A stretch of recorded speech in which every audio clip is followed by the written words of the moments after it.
If you ever sabotage yourself, this episode is for you. If you've ever made a plan and mapped it all out, and then a few days or weeks later you found yourself right back to your old ways, this episode is for you.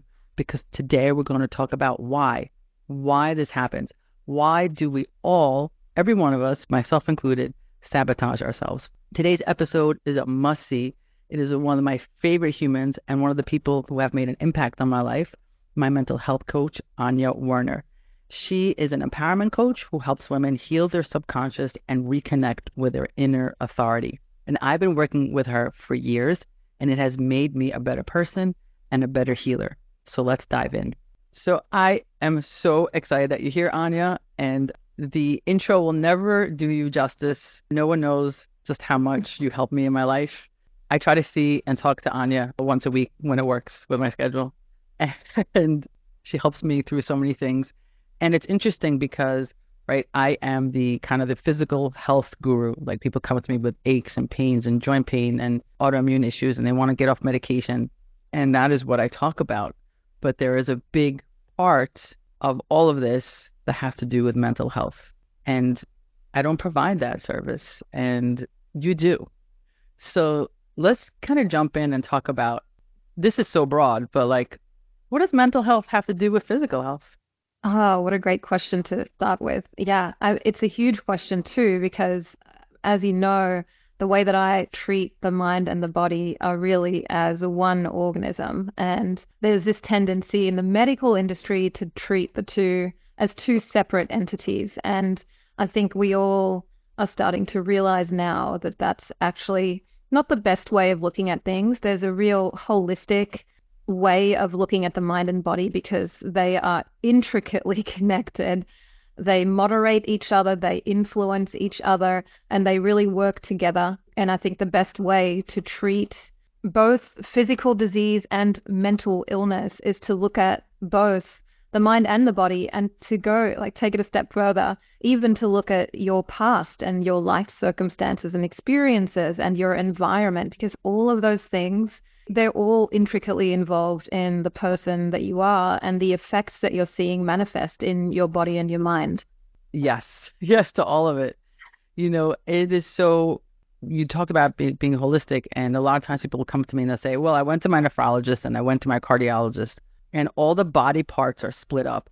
And don't get me wrong, we need specialists because no one can know everything. You need someone who spends their entire time looking at kidneys to really understand kidney, rare diseases of kidney. But we miss the forest for the trees.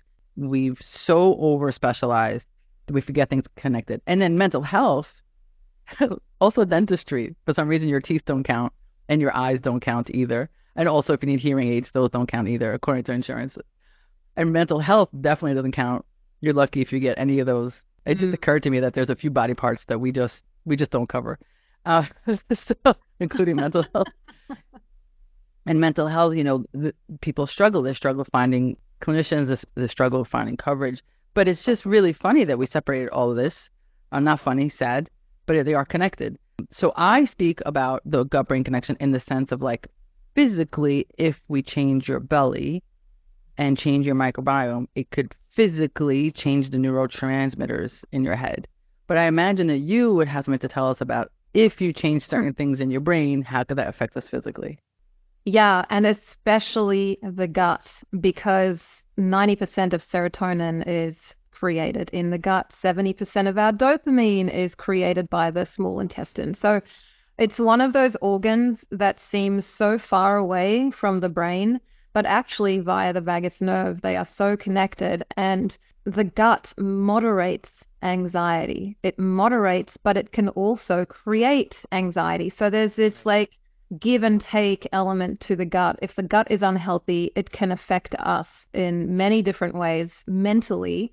And then if we're having anxious thoughts and depressing thoughts, then that will affect our gut adversely. So some people call our gut the second brain, or the heart math center believes that we have three brains: the heart, the gut, and our actual brain. So, and I tend to believe that too. I think there's so much wisdom in both our heart and our gut. And the amazing thing is, and something science still hasn't really been able to decipher, is that those two organs send more messages to the brain than vice versa, which tells me a lot about just how much they affect decisions that we make, how much they affect the workings of the brain and how the brain functions as well. So I love that science is finally, coming to terms with and researching the interplay between the three. Yeah. Because I think we're onto something.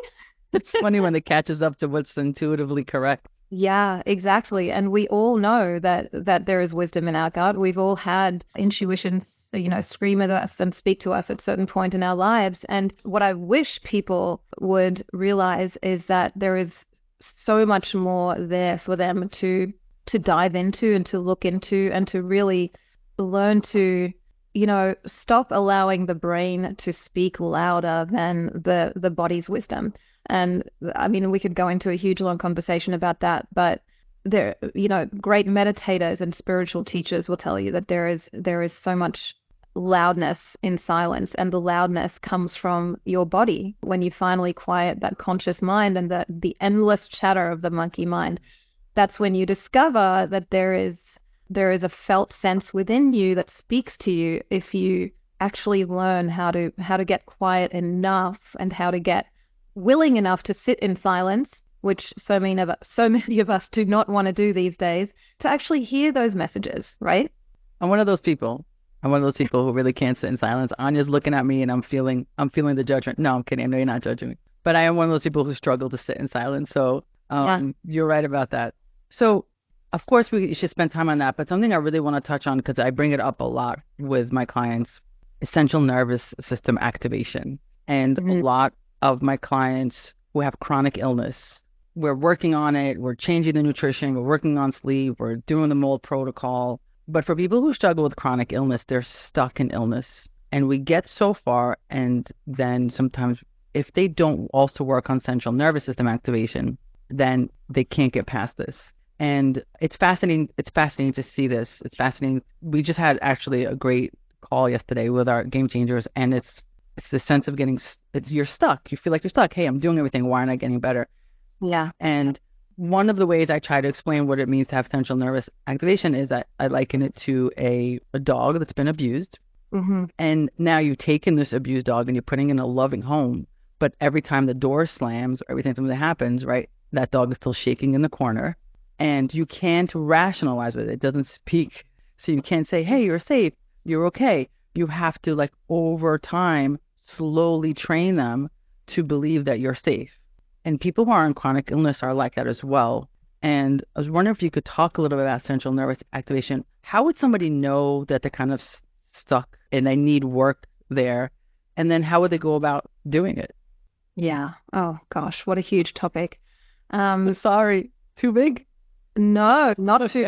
So the central nervous system, the thing about it is it wants to always regulate itself. That's what it's there for. It wants the body to be in homeostasis. It's always finding a way back to it if you get activated enough. So it wants to find a way back. The thing that happens with chronic illness specifically is that the mind tends to take on a new identity of I am this illness. And because the central nervous system is the subconscious mind, it operates below our consciousness. There's really not many ways that we can influence it. I mean, consciously, yes, we can talk about that later. But unconsciously, if there is a change in who we believe that we are, our identity, the thing about our subconscious mind is that its prime directive is that it needs to prove that we are who we are. It's very, very tied to our identity and who we believe we are and also who we believe we're not. Now, if we start believing that we are chronically ill or that we're never going to get better, those are beliefs that are actually going to be reflected in our nervous system, and it's going to keep us in line with that identity because it cannot make us wrong. So it's kind of one of its prime directives. Now, you can change that by looking at what am I telling myself on a daily basis? What's the narrative I've strung together? What are the thoughts I'm thinking on repeat?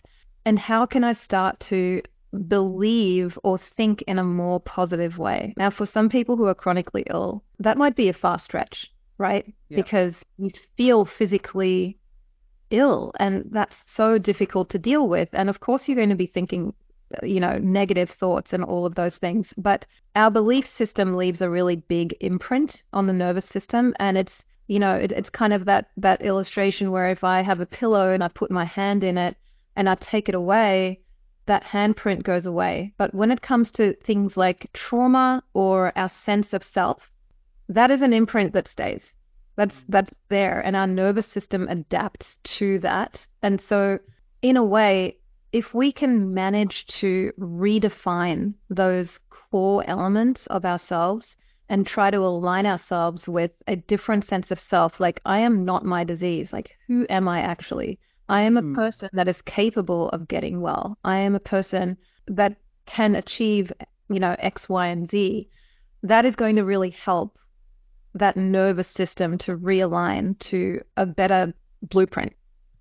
I love you said, I'm not my disease, because one of the things we realized yesterday with the game changers that were on, yeah, some of them were getting better, and they were like, we don't know how to live our life well when we're well.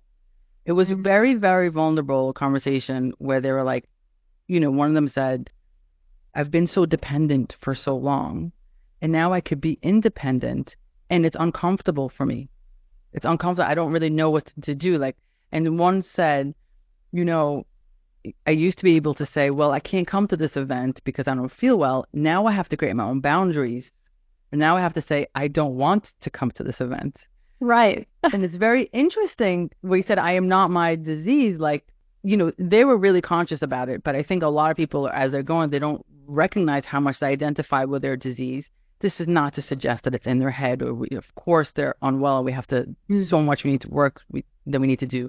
But there is this piece, this lasting kind of imprinting around, especially if you've been ill for a long time.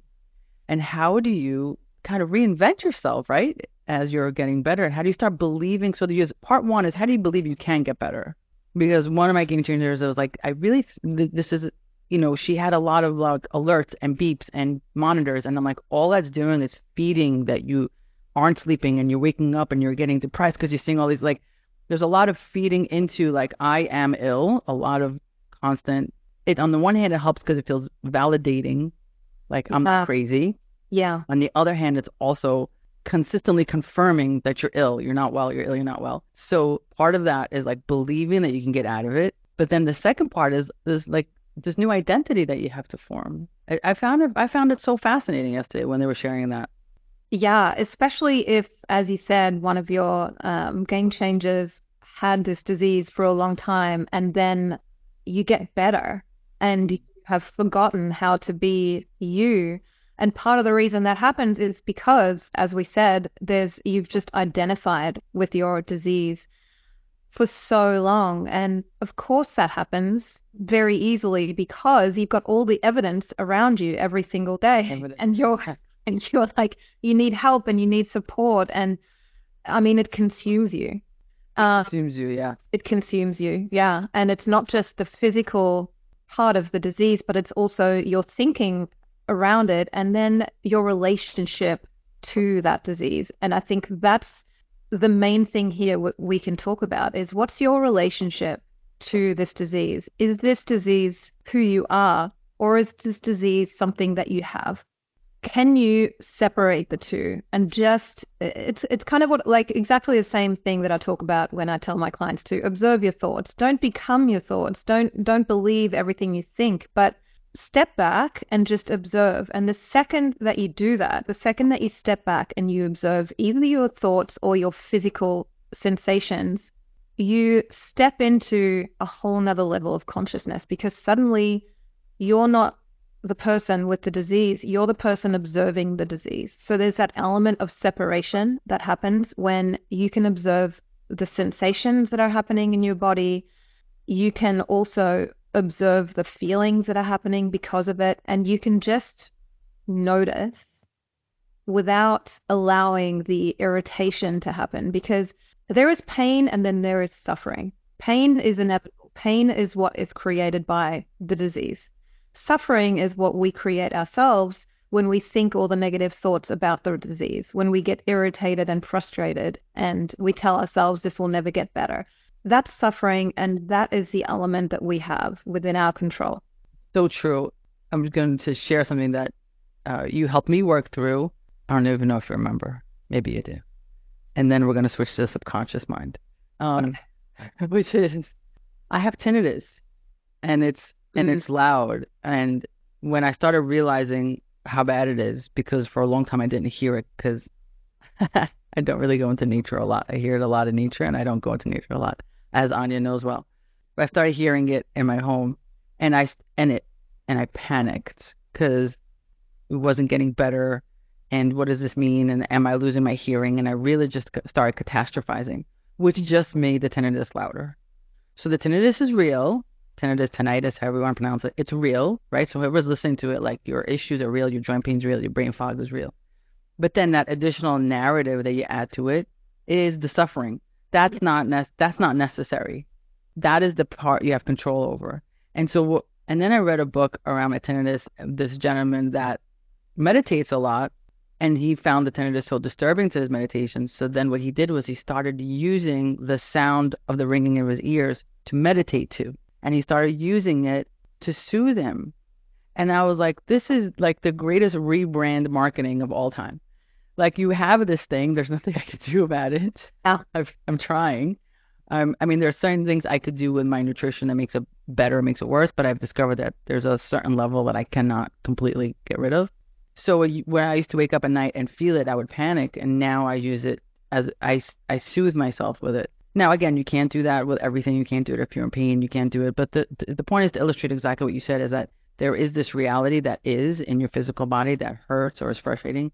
But then the catastrophizing around it is a piece that you can control. You could be like, this sucks. Yes, this hurts right now. I'm going to do everything I can to manage it, as opposed to, oh my God, I'm never going to be able to, fill in the blank. So that's a really, really powerful point about your connection to your disease. Thank you for that. Yeah. Like, if you can't change the way something is, change your perception of it. Change your perception. Rebrand. We're all marketing. We're all in marketing somehow. We're rebranding everything. Exactly. So I have a question here, which we're kind of touching on, but I always like to get, when I have a guest, I like to get my audience, especially when it's a guest that's not on like the typical topics that we talk about, or talk about spirit and mind. I want to get everyone in and to understand how this is important to their health. So it's not like, oh, this is a woo-woo episode and nothing to do with me. It's all connected. So now we're here. We get it. So tell me why the subconscious mind is so important when it comes to creating change in our lives. Well, when we look at the subconscious mind, it does not work in the same way that our conscious mind does. And that's one of the main reasons we fail to understand it. Our conscious mind is a knowing mind. It's a processing mind. And it's in charge of all of our like higher level cognitive processes. And you can call that, planning for the future, decision making, problem solving, thinking about the consequences of our actions, that sort of stuff. And the subconscious mind does none of this. The subconscious mind speaks a completely different language. It's a feeling mind, okay? And it's in charge of everything we do. So it's also very much involved in our decision making, much more than most of us are aware of. And so the reason that this is so important, when we're trying to make change, we're trying to change our behavior, that our present moment decisions and our behavior are very much being driven by the subconscious mind, which uses its filtering process, depends on your past lived experience and the beliefs that you have. So who you believe you are, what you believe around the world, that's how it shifts and controls your behavior. So it works by associating moments in the present with moments in the past, because it has no sense of time, and it doesn't perceive events like in a linear fashion like our conscious mind does, but it processes experiences by linking them to similar experience or emotions from our past. And this is how we create bad habits. This is how we make irrational decisions in the present, because our subconscious mind is irrational. It's completely irrational. Our conscious mind is the rational one. Our subconscious mind is the operating system. It's a programmed mind. And that operating system, it downloaded all of its programs during the first 5 to 7 years of our life through observation of our attachment figures and our environment. So you can imagine how, before the age of 5, like 90% of your programming happens before the age of 5. You can imagine that the amount of life experience a child has and the kinds of assumptions that they make are not entirely rational and are not entirely not rational, logical. And this programming, these assumptions that the kids make are very egotistical. So they're not going to say, oh, my dad has had a really long day. He must be stressed. That's why he's not spending the time with me. No, the child is just going to conclude that I'm bad and I'm not worthy of my dad's time. And that's the belief that's then going to remain in the subconscious and undermine that child all the way into adulthood, right? Why? Because we'll always be who childhood taught us to be unless we consciously heal it or rewire it or unlearn it. So I'm sorry to interrupt you, but give me like a concrete example. Like, yes. But so this child that you said, yeah, it registered, it didn't register dad's busy and he's trying to put food on the table. It registered dad doesn't love me, I'm unworthy. How does that manifest as an adult? What were the type of things I would... As an adult, you've grown up with this belief, like, I'm not worthy of my dad's time. It's me who's bad. As a grown adult, then, walking around with this belief of, I'm not worthy of anyone's time, you're going to get extremely triggered if somebody cancels a date on you, or if you don't get invited to a party. You're going to be really sensitive around being excluded. And also, you're going to be that person that is going to constantly overextend yourself to win people's affection because you don't believe that you're worthy the way that you are, right? So you could be one of those people that is always giving. So people pleasing, massive root cause for people pleasing, because people pleasers at the end of the day, they're not trying to be nice. They're trying to control the way that you feel about them. So what they want from you, they need something from you, and they need acceptance from you, and they need you to like them. That's amazing. Yeah. What we're saying, right, is so if you're an adult that experiences things, either, oh my God, they canceled on me, they must hate me, or the people pleasing, many of us listening, myself included, are people pleasers. And so the work has to include, in addition to the why and what we could change, but the work has to include is how did we come to this and kind of what happened in our childhood to get it. So are we saying that until we kind of work out this 4-year-old version of it, there's only so much that we're going to move the needle on in our adult version? Yeah, entirely. Yeah, entirely. So if you're going to grow up with a belief system, a core belief system, that, core beliefs are things like, I'm a good person, I'm worthy of love, or I'm unworthy of love, people will abandon me, or people won't abandon me. And unfortunately, most of the beliefs that we pick up in childhood are negative. There are some positive. A lot of them are negative. A, because we have a negativity bias built in to our brains to begin with for survival. And B, children are just not capable of deriving positive meanings from many things because they're egotistical by nature to help them survive through the first 5 to 7 years. And so they make everything about themselves. And generally, if there's any feeling of discomfort, which in childhood, think about how many tantrums are thrown because emotions are overwhelming. Anytime that level of discomfort happens, generally the meaning that they derive is going to be negative. So, there's not many of us that exit our childhoods unscathed. We all have limiting beliefs. Many of us, almost all of us, have the belief that I'm not good enough and I'm not worthy. And that, yes, it will affect us until we consciously and intentionally reprogram that. So how did that like connect to bad habits, whether it's addiction to food or addiction to, or maybe not just addictions, I should say, just bad habits that kind of sabotage us. I want to get better. I know I shouldn't eat this thing, or I should work out more. I should sleep more, and Yeah. and then you have the eye on the prize, and like the cognitive brain is like, we know what to do, and then the monkey brain takes over, and like, nah, we're not going to do that. How does that connect to that? Yeah. So consciously, when you're an adult, you know what you want. We all have moments where we know what we want. We know that we're supposed to be doing something, but we're not doing it. Okay. So where in your life are you experiencing a resistance to doing what you know you need to do? That's how you know there's unconscious block or an unconscious belief that is in conflict with what you want. So for instance, if you need to start working on that work presentation. It's really important. It's a big one. Everyone's going to be there, but you find a million other things to do that are more urgent, right? And then you sabotage your deadline. You know you should be doing that workout, but you don't get out of bed when your alarm goes off. You don't know why. You know you should be eating better, but you continue reaching for that bag of chips. Why? Because there's this resistance there towards the healthy food. There's an inner resistance, like, I don't want that. I'm going to get the chips. Now, it's unconscious. You don't consciously say that to yourself. It's just the way that our subconscious beliefs control us and manipulate our behavior is through feeling, because the subconscious mind uses emotions to drive our behavior.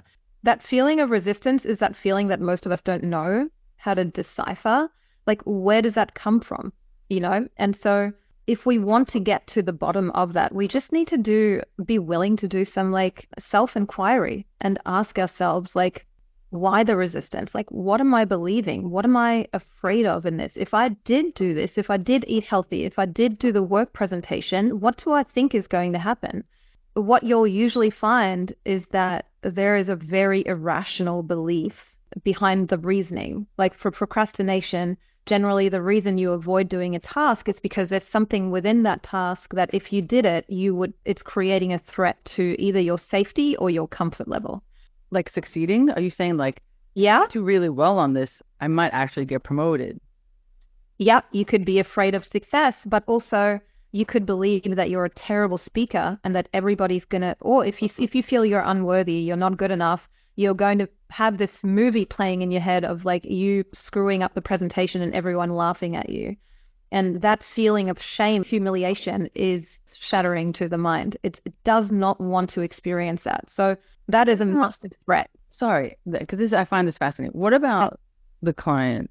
I have a lot of clients like this, but one in particular I'm thinking of. For her, getting on point is a life and death situation. It really is. Like, she has no wiggle room. Some of us are like, oh, I wish I didn't have brain fog. I wish I lost 5 pounds. But for her, it's really, and she'll be on point for a little while, and then she's off, and be on point for a little while. And clearly, she understands. She's a bright woman. That this is life or death situation, and the labs are showing her that. Why would the subconscious mind sabotage her like that? What could be? I know you don't know her, but in that case, like, what could be the type of things? Because what is it trying to protect her from? You have to remember that the subconscious mind it has no logic. So there could be. I mean, this is. It sounds like a really rare case, because if it's life or death, generally the subconscious will support you in that, because it's. Maybe it doesn't recognize life or death. Perhaps not, but there is some sort of belief there about the medication, obviously. And it could be about about actually taking the medication. The thing is nutrition. Right. Sabotaging nutrition. Like, she's trying to, or we don't have to go that extreme. Like someone who really has a goal nutritionally, and then they start, and they stop, and they start, and they stop. Where is that from? It's from a hidden belief that's in the subconscious mind. And it could be an identity level. If it's identity level, like, I will never be a healthy person, or I'll never be able to fully commit and be successful at sticking to this program. So there's that self-defeating belief of I'm not even capable, like that overwhelming thought of, I have to do this for however long. I'm never going to succeed at that. And I'm never going. I hear a lot of people saying, I'm never going to be a thin person. I was never thin. I'm never going to be thin. Yeah. Now, when we're talking about thin, not thin, it's not really about like body shape issues. Is sometimes people use that to get to their goal. Mm. But I think you're right. People are like, I'm never going to be that person, so why bother? Exactly. And there's this like apathetic attitude about it. Like, I can't achieve this, so why bother? And Yeah. it's not that they consciously think this. This is a subconscious thing. And perhaps in their lives, they have seen evidence of that, of them not being able to achieve. And the subconscious doesn't separate this moment from that moment. If it's happened in the past, that means this is exactly the same thing. Until you bring more consciousness to your behaviors, it's always going to resort back to the default subconscious programs. So that's what's needed here.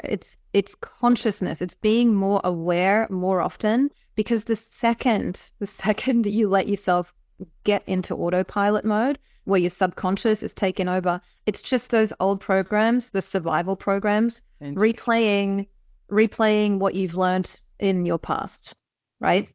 Is that why this makes sense? And then I want to talk more about reprogramming. Is that why, since this is the default and getting out of the default requires energy, is that why if we're tired or if we're not, we're like, F it, I'm just going to go grab the pizza or whatever, because it requires a certain amount of energy to push against this default. So this is like people are like, oh, I'm stressed out, I'm just going to have a martini, or I just had a rough day, let me go get a pizza. Like, is it because it's like you don't have any more energy, so you just go back to the default? Is that where that's from? It definitely takes energy to challenge your thinking and to challenge your behavior, because remember, the subconscious mind, it's a habit mind. It's specifically for energy economics, right? It wants to save energy. So the reason why it goes into autopilot is to conserve energy. That's so fascinating. So the path of least resistance is your default, and your default is a little bit effed up. So, but it's going there because it's the path of least resistance. Exactly. So the path of least resistance leads you to a martini or a pizza. I mean, that's fascinating. I never thought of it in terms of energy. Like, and that's why people tend to make, this is what I never put it in those words, but I tell people, I'm like, if you're going to want something like off your diet, I'm like, just plan it. Just say Friday night, I'm going to go out with my partner and we're going to have this thing. Try not to do it in the moment. Like, it's those momentary, like, oh, I really deserve this martini or whatever, that will kind of sabotage you more. But to understand that now in terms of energy is very interesting, because it's when you are the most tired that you're going to go in default mode. I never considered it that way. And that's a really powerful way of looking at it, because then when you find yourself doing that, you're like, oh, I'm going into sleep mode on my phone right now. Right? Yeah. I'm going into autopilot mode. And all the things that's running, so like only the things that are running are, in the background are running. Wow, that's a great way of thinking at it. Thank you so much for that. That's fascinating. Of course. So how do we reprogram this? We need reprogramming. How do we do that? Yeah. Okay. Reprogramming the subconscious mind. Well, the subconscious mind, first of all, how does it get programmed? It gets programmed originally through repetition and consistency of you repeating either the same thoughts, the same emotions, the same behaviors over and over again. And so that's also the same way that we reprogram it. So I want to add before we do that it's very important not to focus on like the bad behavior or the dysfunctional pattern, but on the internal dynamics that are actually driving it. Because even the worst parts of us, the needy ones, the self-loathing ones, the ill ones, all of them have good intentions. They all come along for a good reason. They all serve a function. So they all deserve compassion and understanding. So that's like to begin with, the lens that you see through when you're looking at your own poor habits. It needs to be a lens of self-compassion. The first thing about rewiring the subconscious mind is awareness and focus. Make the unconscious conscious through self-inquiry. Ask yourself the questions like, where does this come from? Where have I seen this in the past? What does this remind me of? What was the feeling I experienced? What am I trying to avoid? What am I afraid of? What do I believe will happen if I X, Y, or Z? So it's just a process of being willing to look inwards and actually ask yourself those questions, because we avoid those things like the plague. We really do. None of us really do. None of us want to do this. It's not pleasant. It can be really confronting. But I will tell you, nothing can be as confronting as you deciding to never do this and then find yourself on your deathbed having never really tried to get to the root of your issues. That you could have given yourself more time. You could have changed the trajectory of where you went if you had just taken the time to do this. And regret is the worst pain that I can think of to live with. Mm-hmm. And so we are built for this. You know, we're built for self-observation. We're built to be able to handle pain and discomfort. It's just, we don't want to. We don't want to. I feel like we're on energy. Yeah, like we're all those toddlers that are like, no, we don't want to. I don't want to. I don't want to. So that's the first step of like being willing to be aware and to feel discomfort if it does come up. It's not going to overwhelm you. It's all good. So raise that level of consciousness so that you spend less time on autopilot and inquire about like what's driving these triggers. Identify them. Understand the cues. Are they environmental? Are they emotional, like stress or boredom? Or are they social? Is it, you know, you get triggered when you're around certain people or certain situations? The most important thing, I will say, the most important thing when it comes to rewiring the subconscious mind is your focus. Your subconscious mind is wired for pictures and imagery. Mm-hmm. And I don't think many people realize how often they actually have pictures and movies running in their mind's eye.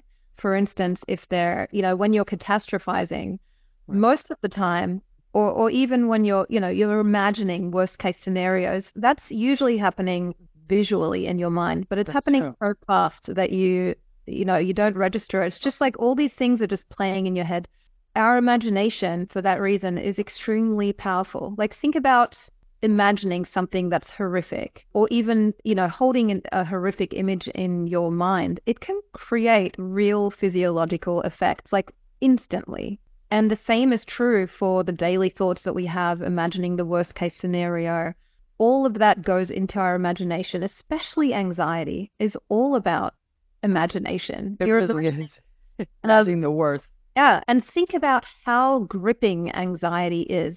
And that is caused by your imagination. Now think about how powerful that is if you turn it around. If you decided to intentionally focus on, you know, harnessing that power and reimagining those scenarios into positive experiences, positive foresight, focusing on joyful experiences, that also has a real physiological effect on your body. And we don't use that enough. We misuse our imagination so much.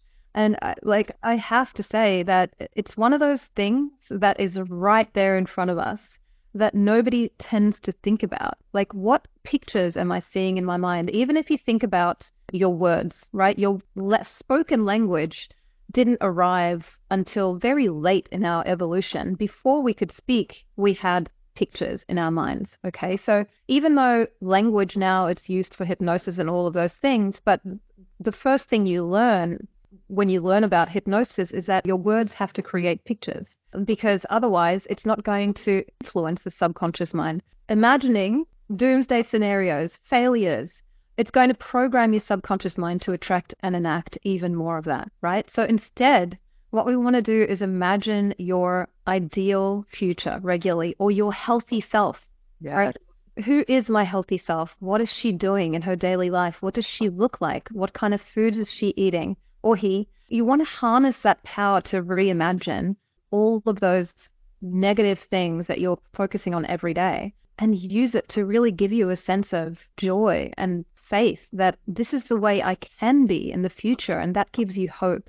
And all of that leads to a higher level of energy, like a higher frequency, better emotions in your body, which then create a better inner environment for your cells and your organs. And it's all very, very physical as well. As I said at the beginning of this podcast, all connected. So when we're imagining, when you think about a memory, a beautiful memory, like your wedding day or the birth of your child, you can instantly start crying. Your body instantly reacts. And so with that said, doing this intentionally on a daily basis is extremely powerful. I can't even tell you how powerful it is to harness positive images and movies in your mind on a daily basis. Yeah. You know what? Something that I do, I tell my wife, no, something I do when things really stress out on my laptop, on my desktop, is my video of my wedding. and Oh, and let me our have that. ceremony always, always gives me so much joy to the point of tears every time I watch it. And so when things get frazzled, I just watch it and I'm like immediately regulated. It's so funny that you said that. I never considered like, because it's just an image and it's, as I associated with so much happiness. And anyone who knows me knows how much I adore my wife. And so like it gets me there. It's so crazy. Yeah. Your body instantly responds. Instantly instantly responds. And something that's also powerful that you taught me as well is people who catastrophize. We say, oh my god, and if this doesn't work out, and then this and that, and then it's like, but what if it all worked out? Like, Mm-hmm. what if you just imagine that for a second? What if it really actually all worked out? And it's so hard for us sometimes to actually, we can really imagine the worst case scenario. Then the plane's gonna crash, and then the aliens are gonna come, and then like everything's gonna go wrong. It's so easy to get there. Like, what would it feel like if it all worked out? Like, that is such a challenging thing. Well, I don't know, but what would that look like? What would like? And it is really powerful to kind of force your mind to get there. So true, the imagery. So that was great, as usual, Anya. What do you want to, what did we maybe not say, or what do you want to leave our mutual listeners with?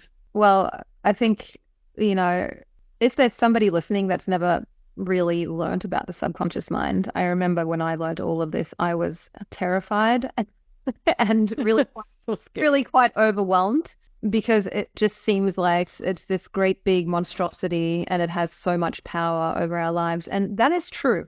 I definitely want to leave listeners with a real sense of empowerment, right? Because you are more, this sounds so cliche when I say this, but you are more powerful than you think. And if you have a body that is being tormented by disease or illness, that is not all of who you are. And there is absolutely steps that you can take to feel better, even if your physical body has ailments and there is pain. You don't have to continue creating suffering in your mind. And all it's really going to take, it can be fun, right? It doesn't have to be hard work. For instance, an example of fun is that just like you have your video of your wife on your desktop, I have an entire folder on my phone of hilarious animal and cat videos that anytime I need a little pep, like pick me up, more than once or twice a day, I'll just sit and watch these cat videos, and they make me laugh, they bring me joy, and it's just making that conscious effort to counteract your body's default setting to go into negativity, because again, that's how your body is trying to protect you. So it's doing its job by saying, hey, look at this could be dangerous, and look at this could be a threat. You gotta know all of these scenarios. No, you don't. No, you don't. Really don't. You do not. And do those scenarios have to ruin your present moment experience? No, they don't. You have the control over how you interpret things, what you're feeding your mind, right? Like, what are you consuming on a daily basis? And you have complete control over that. Make it fun. Make sure that you're consuming things that make you feel good. And you have all of the power in the world to curate that for yourself, whether you're looking at books, photo albums, you have folders of cat videos on your phone, you have a fun desktop, a vision board in your home, or visual cues in your house that represent certain things that bring you joy. All of these little things help and they count.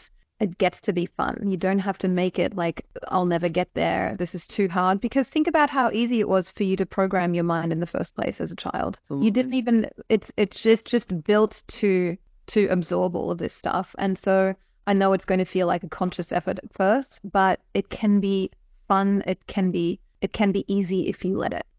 Yeah, you're right. The hardest part is convincing yourself to open that folder. Exactly. And you're like, look, I have to choose to get out of this bad mood and open that folder and look at all those cat photos. That is the hardest part. Yeah, and that's the intentionality behind it, of like setting that intention of I'm going to be better. I'm going to create better habits for myself. Just getting clarity on what that means to you as well, and just like take it a step further than just saying, oh, I hope I get better one day, which is basically where most regular people stop. Where they stop, exactly. Yeah. One day this will just go away. Yeah, okay, because my job as a coach often entails just asking people these questions that dive deeper that they are not willing to ask themselves. And if you can do that for yourself and get clear and make a plan and say, what can I put around my house? How can I make my phone experience better? How can I make my thoughts better? Then you'll get there and you're fully capable of doing that for yourself. Absolutely, you are. Tell people how they can work with you. You can work with me by going to my Instagram. It's Anja Werner. And generally, I like to coach people one-on-one. My coaching is, I make it pretty easy for people to work with me. You can do one session, you can do 20 sessions. It's up to you. But I offer free calls for anyone who wants to explore that option, who just wants me to listen to their story. Go right ahead. You can book a call on my website or just follow along on Instagram and Threads. That's how I found Anja, by the way. I found her on Instagram and loved her messaging several years ago. And I'm on her forever plan, whatever that plan is. We invented the forever plan for E. We did. We did. I can't imagine the work that I do for myself. I can't imagine achieving success without the work that you and I do together. So I really encourage everyone who's on a journey to either work with you or someone like you, but get this extra piece because you can't do this part on your own. You need someone to help you through this. I mean, maybe you can. Maybe some people can. I think most of us need help, right? So if you're considering it, you don't have to have anxiety. You don't have to have depression. You don't even need to be sad. You just need to be a human. And if you're a human, you just need to explore your boundaries and how you got here. So reach out.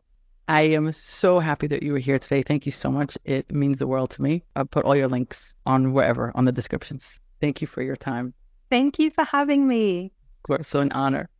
If you're on a journey, please use the links below to find Anja. And if you're looking to work with me, just go on efratlamandre.com or drefratlamandre.com or any of my socials, TikTok, Instagram, whatever. There's a way to book a consult. And there's also, I made a whole course series completely for free that you can get. So whatever you choose, get the help you need and the answers you deserve. I'll see you guys next week.